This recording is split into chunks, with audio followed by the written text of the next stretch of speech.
안녕하세요. 저는 얼마 전에 시댁과 인연을 끊고 살게 된 40대 여성입니다. 시댁과 연을 끊고 산다고 하면 대다수의 사람들은 그래도 그건 너무하지 않냐, 너희가 좀 참으면 됐을 텐데 하고 이야기를 해요. 그렇지만 인연을 끊게 된 이유를 듣고 나면 그럴 수밖에 없었네 하고 말해요. 며느리라면, 아니 자식이라면 수긍할 수밖에 없는 시댁과의 인연을 끊은 이유 한번 들어보실래요? 저와 남편은 동갑내기 커플이었어요. 어릴 때 만나서 오랫동안 사랑을 키워온 좋은 부부라고 지금도 생각하고 있어요. 제가 결혼했을 당시에 시부는 좋은 직장에서 일하고 있어서 돈을 많이 벌고 있었어요. 지금은 퇴직했지만 당시 아버님의 위세는 생각보다 좀 더 대단한 편이었죠. 시어른이 돈을 잘 벌면 아들 집에 금전적 도움을 주는 경우가 있는데 저희는 아니었어요. 시모와 시부의 사랑과 관심, 경제적 지원은 모두 큰 형님인 아주버님께 돌아갔죠. 매번 아주버님네만 지원해주시는 시모를 보면서 스트레스를 받았지만 별말 하지는 않았어요. 엄밀히 따지면 차별을 하는 게 싫었던 건데 거기 돈이 끼어 있으니 사람이 좀스럽게 보여서 가만히 있었던 거예요. 게다가 부모님이 번 돈이잖아요. 어디다 쓰던지 제 것이 아니니 더욱 말할 거리도 아니었고요. 하지만 시모의 돈 씀씀이가 점점 더 커지는 걸 보면서 노후 준비는 제대로 하고 계신 건지 걱정되기 시작했죠. 시모는 시집살이를 시키는 사람은 아니었지만 정말 씀씀이가 너무 컸어요. 뭐든 큰 것, 좋은 것, 비싼 것을 선호하고 좋아했죠. 그리고 그 좋은 것들은 모두 시모가 사용하거나 아주버님네로 들어갔죠. 알아서 잘하시겠지 하는 생각으로 별 걱정 안 했는데 그게 문제였어요. 사실 시부가 정년으로 퇴직하고 나서부터 그 걱정이 현실로 변해버렸어요. 시부모가 퇴직을 하면서 저희는 시댁에 용돈을 드리게 됐어요. 국민연금, 노령연금이 있지만 그걸로는 모자랄 걸 알고 있으니 한 달에 50만 원씩 꼬박꼬박 드렸어요. 저도 남편도 못 버는 편은 아니었고 시댁에 드리는 만큼 친정에도 드리고 있었으니 조금 부담되기는 해도 마음은 편했죠. 그런데 하루는 시모가 저와 남편을 불렀어요.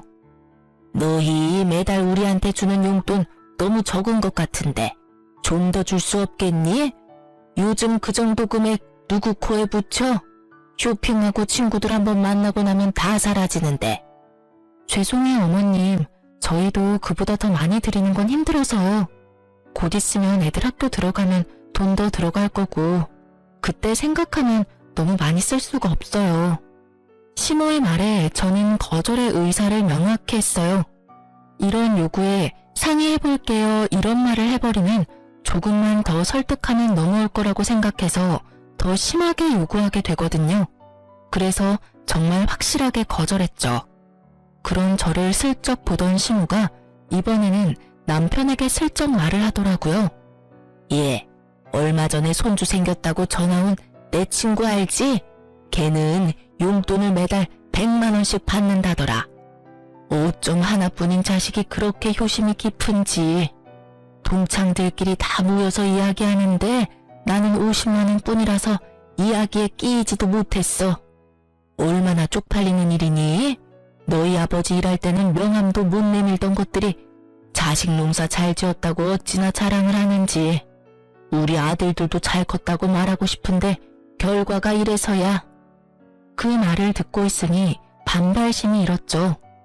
자식이 부모에게 효도하는 일에 경쟁을 붙이는 게 이해가 안 됐거든요. 남의 자식 이야기하면서 우리한테 돈 더 달라는 이야기인 게 뻔했잖아요. 어머님, 그렇게 말씀하셔도 그 집안은 집안, 우리 집안은 우리 집안이잖아요. 상황이 다른데 똑같이 해달라고 하시는 건 좀 아닌 것 같아요. 아니면 아주버님이나 아가씨에게 이야기해보는 게 어떠세요? 어머니 말씀 들어보니 저희한테만 받고 계신 것 같은데 모자라다 싶으면 아주버님께 말씀해보세요. 아주버님과 아가씨를 입에 담자 시모가 입을 딱 닫아버리더군요. 그러면서 저를 흘겨보며 그러더라고요. 너한테 한 말 아니고 내 아들한테 한 말이야. 왜 자꾸 네가 껴드는 거니? 저희 부부고 통장까지 합쳐서 서로 투명하고 깨끗하게 가계부 운영하기로 했거든요. 남편한테 따로 부탁하셔도 결국 저와 의견이 맞아야 돈을 더 들이던지 할 수 있어요. 네가 아들보다 돈 좀 더 번다고 애를 잡고 사니? 자기 돈 자기가 쓰는 게 왜 어려워? 아들이 나한테 용돈 더 주겠다 하면 네가 참견할 일은 아니잖아. 어머님께 돈 더 주면 저는 제 친정에도 똑같이 더 맞춰서 줄 거예요. 어머님이 얼마를 더 올려달라고 원하시는 건지는 모르겠지만 그 금액의 2배만큼 돈이 더 나갈 거라고 생각하면 간단하게 올려서 드릴 수 있는 일은 아니죠. 그럼 넌 내가 거지처럼 살아야 된다는 거니? 저는 그렇게 말한 적 없어요, 어머님. 그치만 이제는 씀씀이를 좀 줄이시는 게 좋을 것 같아요. 예전처럼 쓰시면 당연히 돈이 부족하다고 느낄 수밖에 없으니까요. 저는 이때다 싶어서 시모에게 말했어요. 이제 아버님이 월급을 받지 않으시니 가게 규모를 좀 줄이시는 게 좋을 것 같아요. 네가 뭔데 돈을 쓰라 말아야? 우리 집 일은 알아서 할 테니 신경 쓰지 마라. 이 이야기는 다음에 하자. 결국 이야기는 마무리되지 못했고 저희는 집으로 왔죠. 남편은 난감한 표정으로 그러더군요. 여보, 미안해. 아버지 퇴직했으니 절약하시라고 말은 했는데 내 말은 안 들으셔. 기분 안 좋았지? 기분 나쁜 건 아닌데 걱정돼서 그래. 연세 드실수록 자식들이 부모 부양하는 건 당연하잖아. 그런데 저렇게 돈을 많이 쓰시면 나중에 감당이 안 되잖아. 당신이 말해도 내가 말해도 듣지 않으시면 아주버님께 말해볼까? 형님한테? 형님 아가씨하고 이야기해서 용돈 드리는 거 확실하게 정리하는 게 맞는 것 같아. 어머님 말씀 들어보니 우리만 용돈 드리는 것 같고 부모님 퇴직하셨으니 형제들도 다 같이 드려야 형평성이 맞지. 그렇게 아주버님과 아가씨를 저희 집에 초대해서 말했어요. 얼마 전에 어머니가 용돈이 너무 적다고 하셨어. 우리는 더 이상 드릴 수는 없다는 입장인데 형님이랑 동생 생각은 어떤지 물어보려고 부른 거야. 두 사람은 어머니한테 용돈 드리고 있어? 나도 드리고 있지. 우리 집은 30만 원 드려. 아, 나도 30씩 드리고 있지. 드리고 있다고? 게다가 다들 30만 원씩. 아, 시모가 우리에게 거짓말을 제대로 한 거였어요. 3명 합치면 110만 원씩 용돈을 받고 있었는데 저희한테는 다른 자식들한테는 돈 안 받는 것처럼 말하고 저희가 적게 주는 것처럼 말했으니까요. 이 순간에는 저도 살짝 화가 났어요. 우리가 제일 많이 내고 있었는데 왜 우리한테 돈을 더 요구한 건지 그 생각이 궁금할 정도였죠. 왜 그래? 너희는 어머니한테 용돈 얼마 주는데? 우리는 50만 원씩 드리고 있었는데 왜 우리한테 돈을 더 달라고 하신 걸까? 돈 많이 번다고 자랑질이네. 재수씨 돈 많이 벌잖아. 많이 버는 만큼 내면 되지. 뭔 불만이야? 형이 그런 말 하는 건 아니시. 여태껏 부모님한테 받은 것만 보면 형이 더 많이 내야지 맞는 거 아니야? 어머니 돈 쓸 때 형한테만 썼는데 왜 우리가 더 내? 우리가 더 내는 걸 당연하게 생각하는 형님네를 보고 남편이 화를 냈고 저는 말렸어요.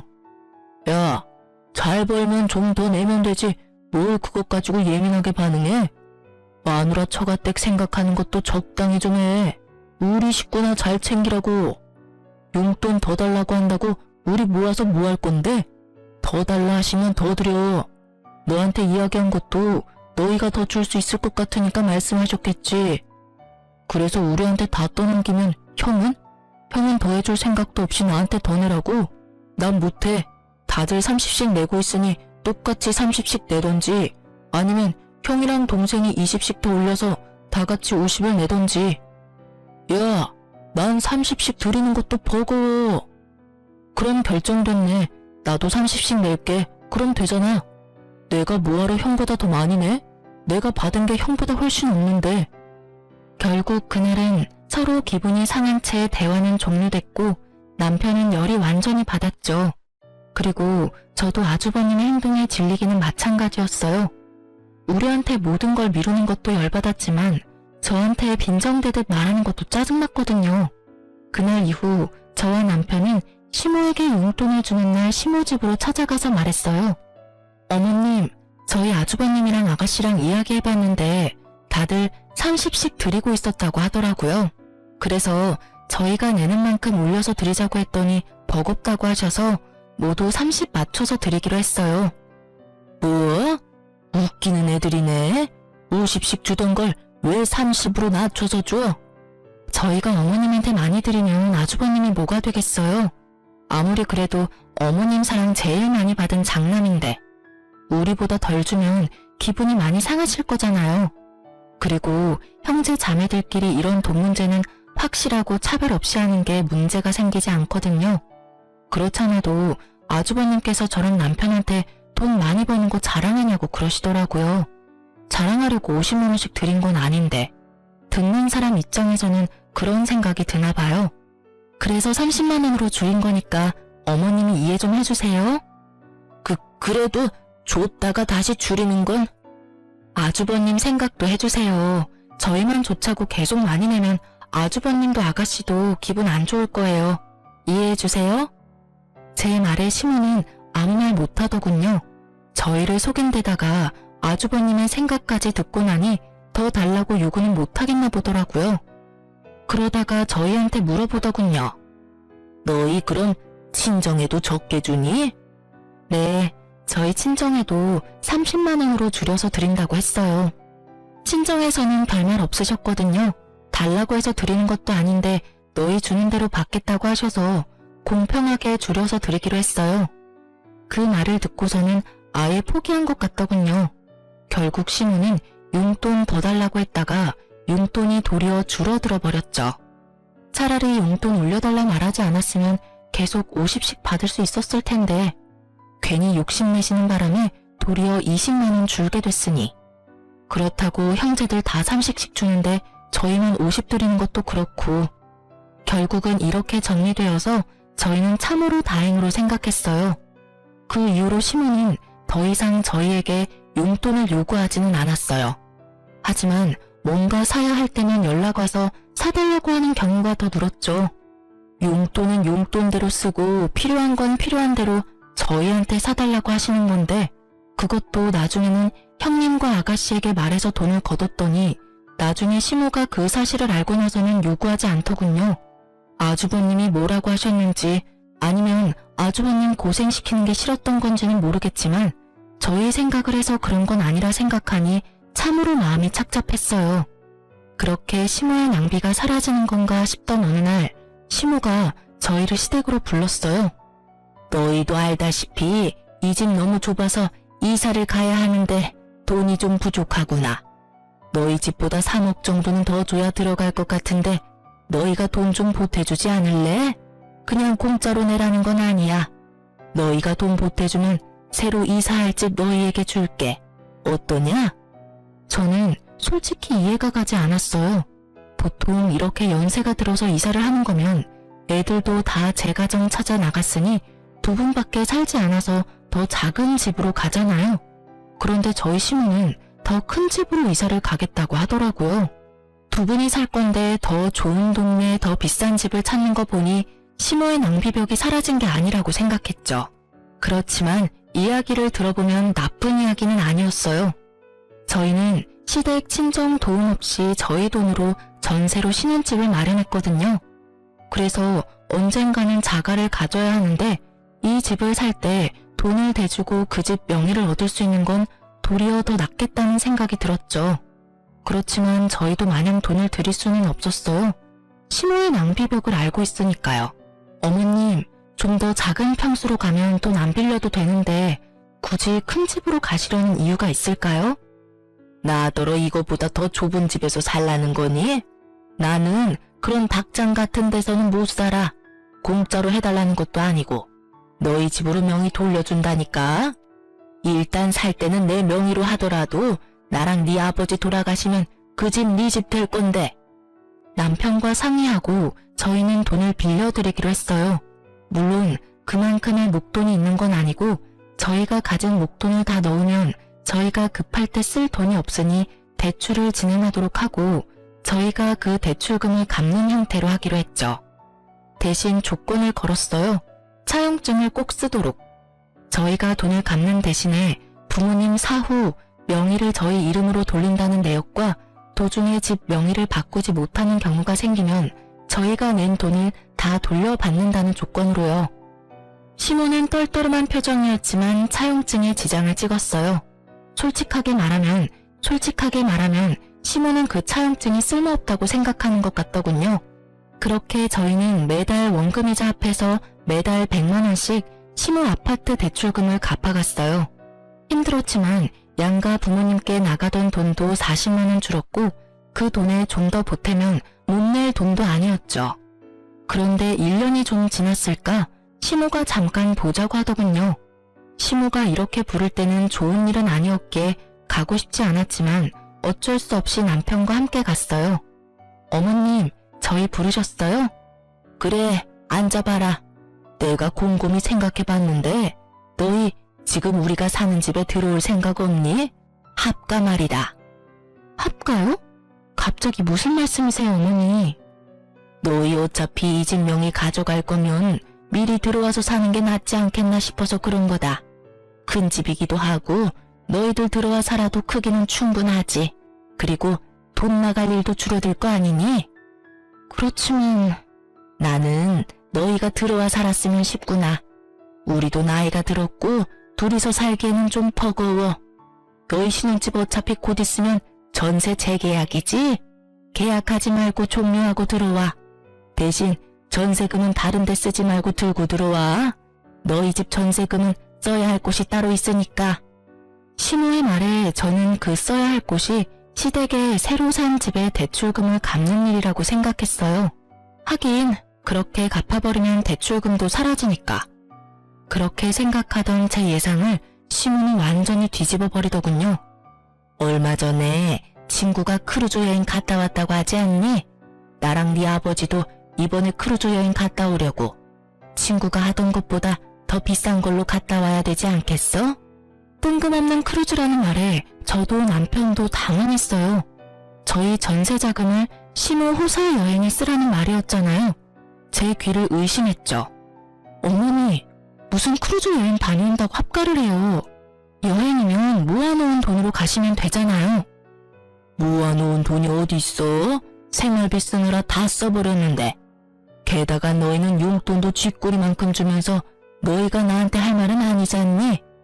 너희가 용돈이라도 두둑하게 주면 또 몰라도 고작 100만 원 안 되게 주면서 무슨 여행이야? 집에 쓸 돈도 없는데. 어머님, 연금에 저희가 드리는 용돈까지 합치면 한 달에 300 정도 되잖아요. 그런데 그게 모자라다고 하시면.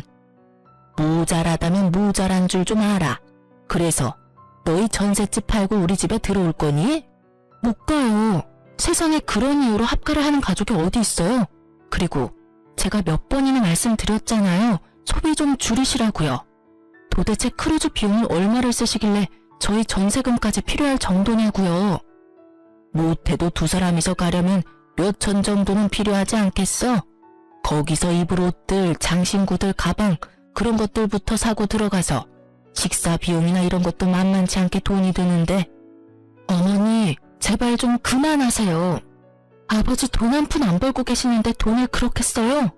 돈이 하늘에서 떨어진다고 생각하세요? 저희는 못해요. 두 번 다시 그런 이유로 저희한테 합가하자고 하지 마세요. 저보다 남편이 더 화내며 시모에게 한바탕 하자 시모 얼굴이 정말 차갑게 가라앉더라고요.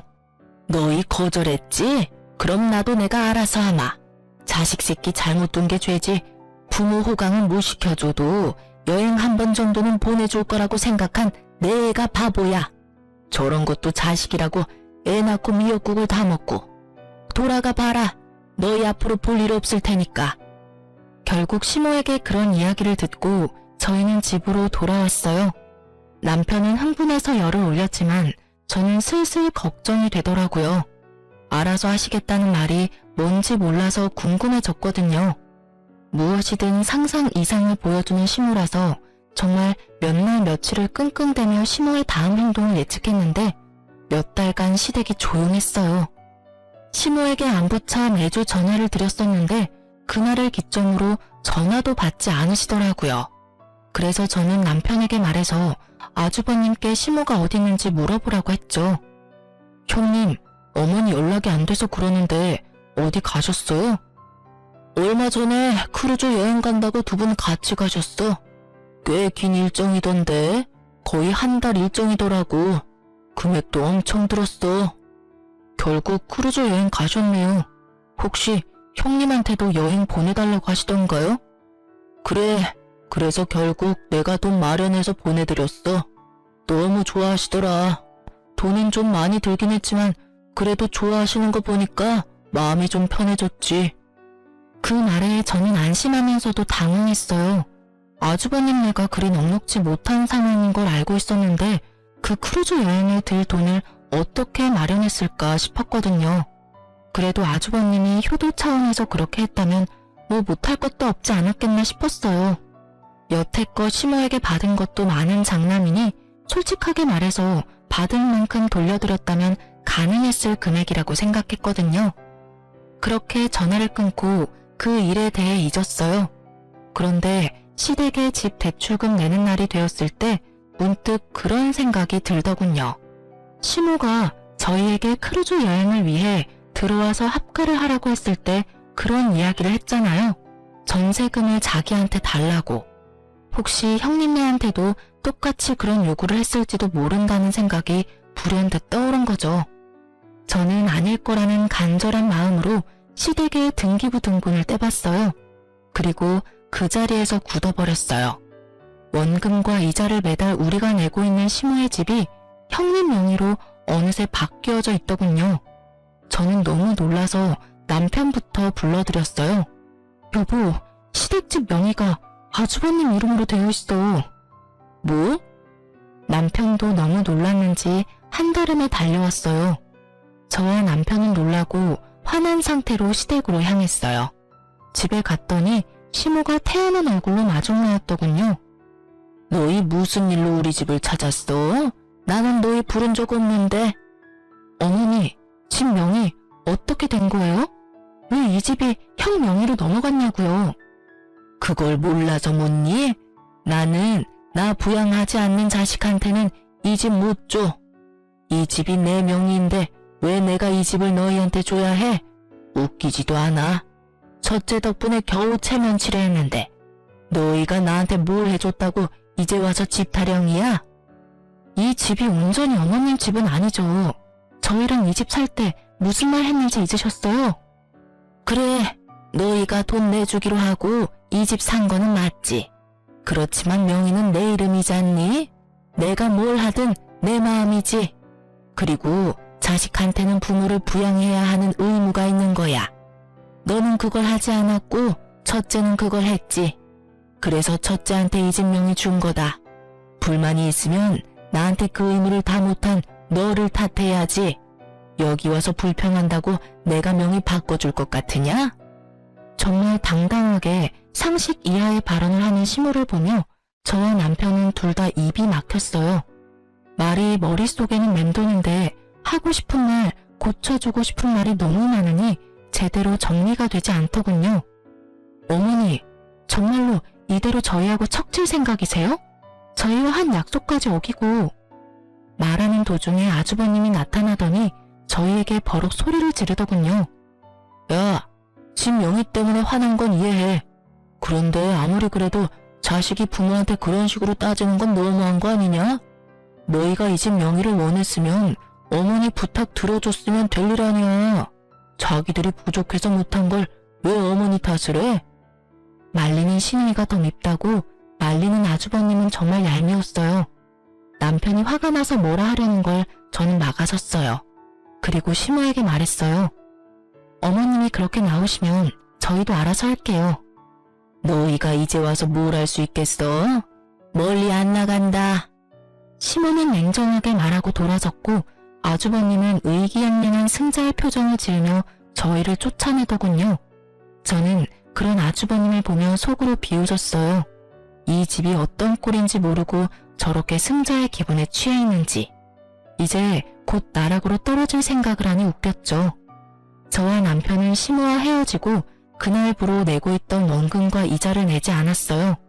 사실 여태껏 시모의 통장에서 대출금이 빠지고 있었거든요. 저희가 대출금을 내지 않아도 저희한테는 아무런 문제도 발생하지 않거든요. 당연히 대출금이 상환되지 않으니 시모에게 연락이 갔더라고요. 저는 당연히 저희 대출금을 아주버님이 이어서 낸다고 생각했는데 그게 아니었던지 시모에게서 연락이 왔어요. 너희 대출금 왜 안 내줘? 어머님, 저희가 대출금을 왜 내요? 아주버님 명의로 넘어갔으니 아주버님이 내셔야 맞는 거죠. 어머님한테 그렇게 잘하는 아주버님이시니까 잘 내주시겠죠. 시모의 반응을 보니 그 집에 대출이 걸려있다는 것도 이야기하지 않은 눈치더라고요. 저는 그런 시모에게 한 가지 더 말했어요. 그리고 어머님, 그 집에 저희가 낸 대출금 이자랑 원금요. 거의 2년 동안 내서 거의 2,500 정도 되거든요. 그거 다 돌려주셔야 해요. 차용증 내용 기억하시죠? 돈 빌려드리는 대가로 집 명의 주시는 거였고 집 명의가 부득이하게 바뀌지 못하면 저희가 낸 금액 그대로 돌려주신다고요. 가족끼리 돈 주고받은 건 법적으로 효력이 없어.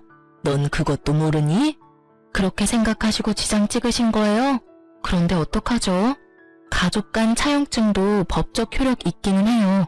그래서 제가 매달 어머님께 꼬리표 달린 돈을 통장으로 넣어드렸잖아요. 빌려드리는 돈이라고 한눈에 알 수 있도록.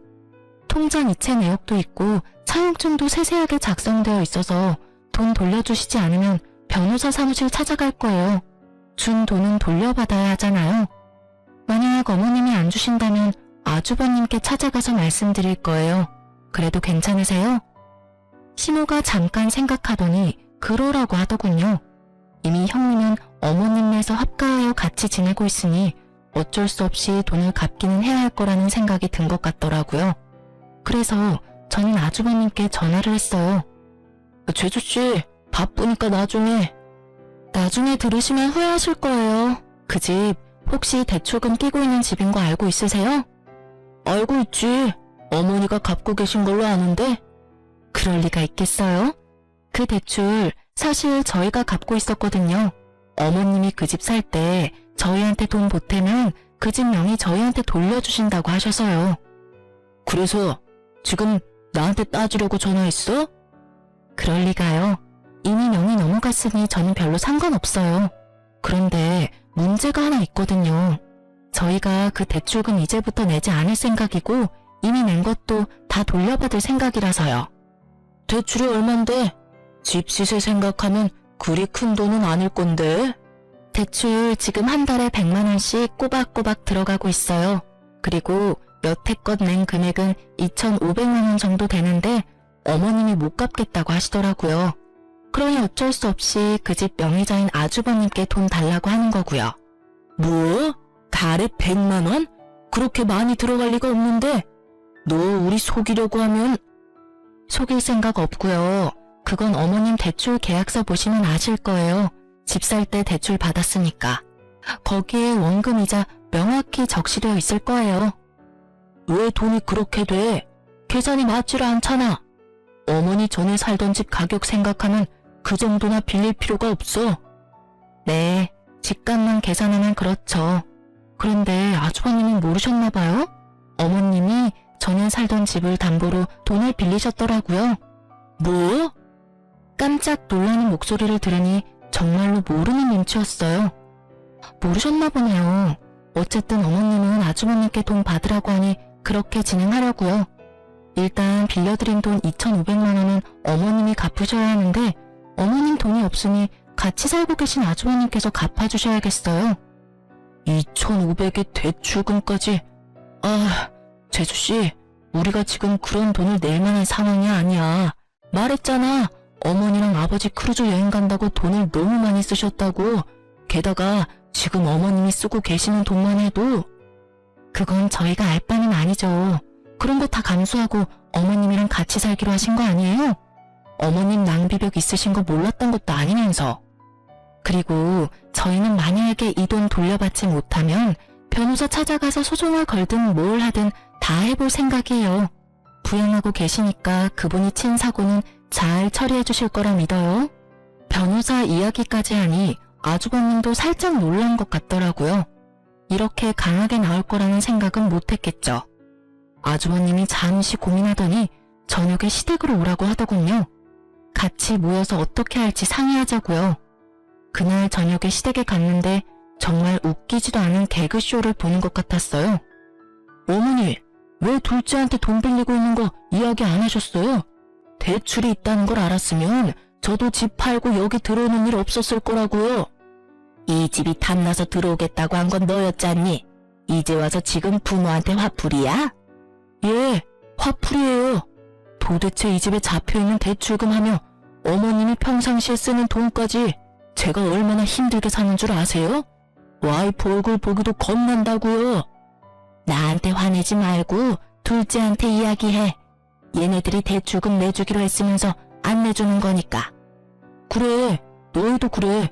어머니한테 준 돈 2,500 어떻게 나한테 그렇게 악착같이 받으려고 하냐? 솔직히 나도 어머니한테 당한 건 마찬가지잖아. 저희랑 아주버님은 시작이 다르잖아요. 저희는 어머님 지원 한 푼 없이 결혼했고 아주버님은 어머님한테 집 받으셨잖아요. 그 집 팔고 들어오신 거면 어머님도 아주버님도 돈 꽤나 남았을 텐데 뭐가 그렇게 아쉽고 억울하세요? 그렇게 치면 여태껏 아무것도 받은 것 없이 부양만 해야 했던 저희는 뭐가 돼요? 아니, 아직까지 그런 걸로 따지면 솔직히 어머니한테 내가 받은 게 많다고 생각하는데 그렇지만도 않아. 우리도 그렇게 많이 받은 거 없어. 집도 이번에 팔면서 적 잡았어. 어머니 크루즈 여행 가는데 준비금이랑 여행비, 쇼핑비 하고 나니 남는 돈이 없다고. 그거야 아주버님 사정이죠. 그래서 저희가 낸 2,500 돌려주실 거예요? 안 주시면 저희도 법적인 조치 취할 거예요. 저희는 아주버님이랑은 다르게 시댁에 한 푼도 받은 게 없어서 증여나 뭐 이런 명목으로 돈 떼일 일 없거든요. 받은 돈이 없으니 돌려줄 돈도 없었어요. 그러나 빌려준 돈은 있으니 다 받을 수는 있었죠. 결국 저희의 맹렬한 저항에 부딪힌 아주버님은 저희에게 2,500을 돌려줬어요. 그렇게 저희는 겨우 원금을 회수했죠. 형님, 어머니, 앞으로는 저희한테 연락하지 마세요. 두 사람이 저와 제 와이프 대하는 거 보고 이젠 질려서 여기 있고 싶지도 않아요. 와이프 보기도 부끄러울 정도라고요. 그러니까 앞으로 연락하지 말고 삽시다. 결국 남편은 시댁과 인연을 끊겠다 말하고 헤어졌어요. 집 밖으로 나오는데 여전히 시모와 아주버님이 큰 소리로 싸우고 있더군요. 현관 밖까지 들리는 고함 소리에 저와 남편은 고개를 저었어요.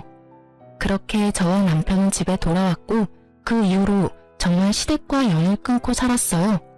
3년 정도 연락 없이 지냈지만 가끔 막내 아가씨가 연락을 주기는 했어요.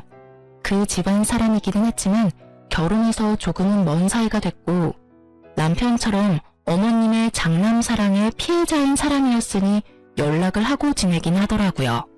그런데 3년 좀 지나고 저희 집으로 시모가 찾아왔더군요. 저와 남편은 당황했어요. 이렇게 시모가 직접 찾아올 줄은 상상도 못했으니까요. 안으로 들였는데 그때 당시에 저희는 친정 부모님과 같이 살고 있었거든요. 시모는 들어오자마자 그 말부터 하시더군요. 이런 불효자식 같으니 자기 부모는 모실 생각도 안 하고 마누라 부모를 모시고 살아? 여자한테 꽉 잡혀서 살면서 아주 몹쓸 인간이 됐어. 어머니, 그런 말씀 하려고 여기 오신 거예요? 그러면 돌아가세요. 나도 여기서 좀 살아야겠다. 네 형하고는 못 살겠어. 구두쇠 같은 게 돈 한 푼 안 주고 사람을 부려먹잖아.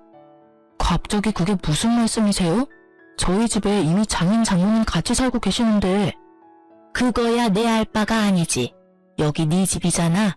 그러면 내가 내 아들 집에서 지내겠다는데 누가 뭐라고 할 거야? 너도 내 자식이면 당연히 부모 모실 생각이나 해야지. 치마폭에 쌓여가지고는 사내 새끼가 돼서 이게 무슨 꼴이야? 제 꼴이 어때서요? 어머니, 자식 이용해 먹으려고 했던 사람이 어머니 자신인 거 잊으셨어요? 형님하고 무슨 일로 틀어져서 저한테 찾아와서 괴롭히는 건데요. 저는 어머니랑 같이 살 생각 전혀 없으니까 나가주세요. 너 어떻게 이런 식으로 대해? 너도 내가 돈 없다고 무시하는 거야? 이래서 내가 명의를 먼저 줘버리는 게 아니었는데.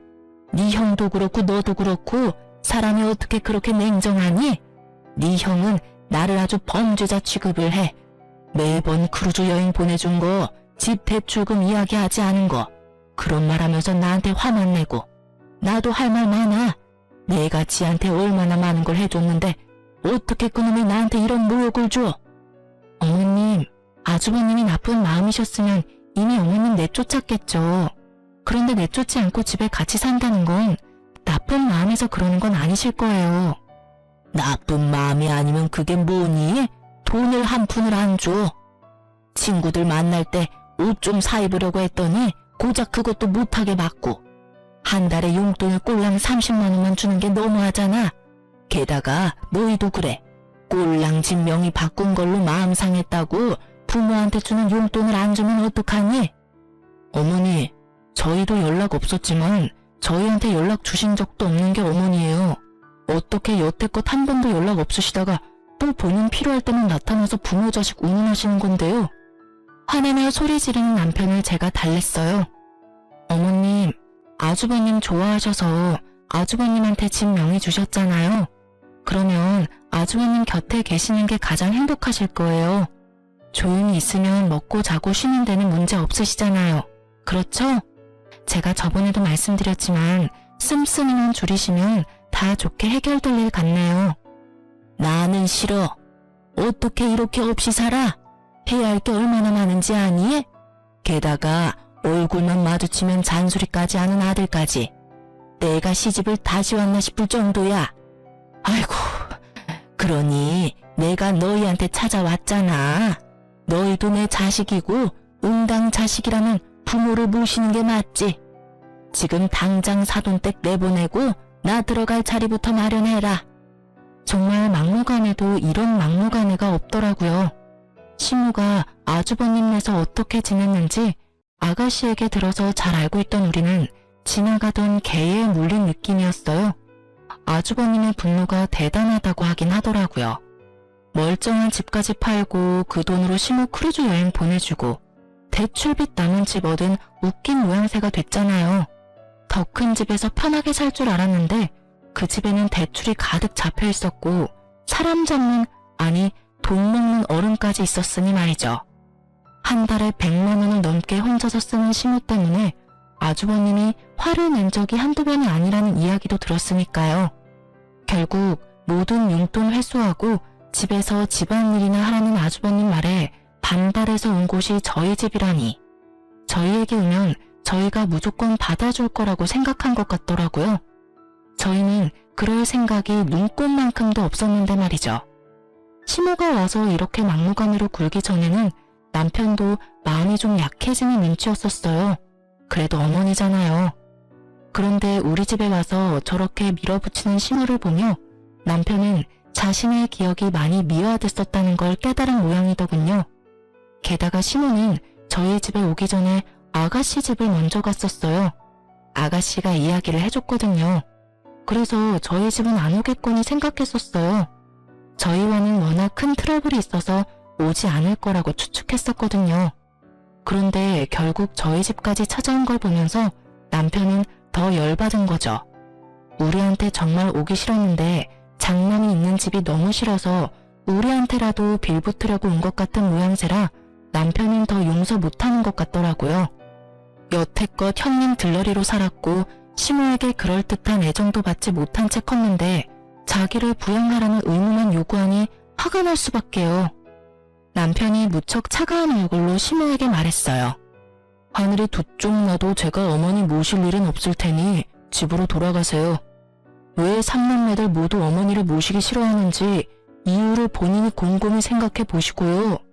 그리고 한 가지 더 말씀드리는데 형님한테 그만큼 돈 많이 쏟아부었으니 형님한테만 부양해달라고 하세요. 다른 자식들 여태껏 찬밥 신세로 만들고 평생 자식 이용해 먹으려고만 하셨잖아요.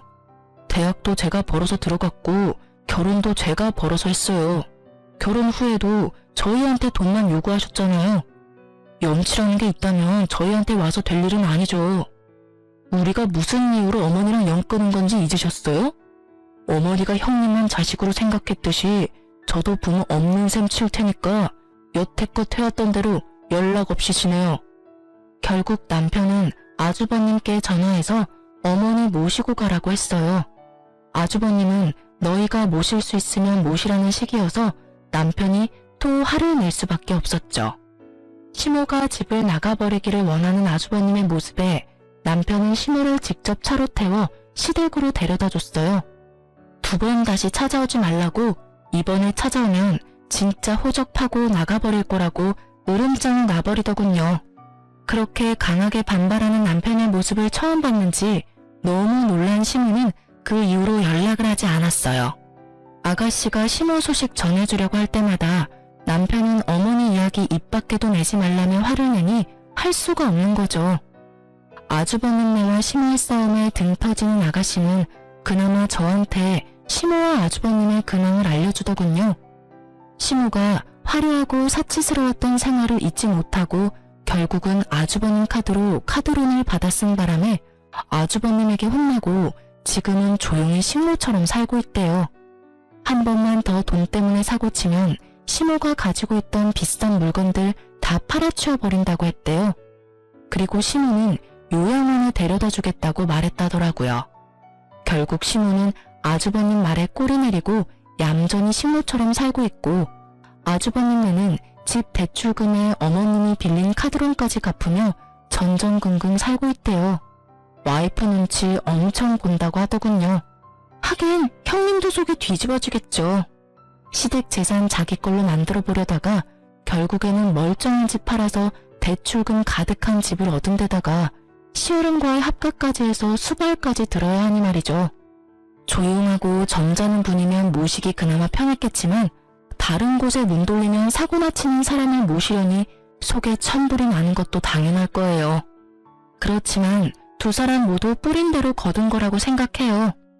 우리를 이용하려 했던 시모나 그런 시모를 이용하려 했던 아주버님이나 자기들이 만든 결과죠. 글을 쓰면서도 그때를 생각하면 화가 많이 나요. 돈에 환장한 시모를 떠받들며 살았다면 지금쯤 저희도 거짓골을 면하지 못했을 테죠. 얼마 전에 시댁 이야기를 들은 김에 생각이 나서 글을 써봤어요.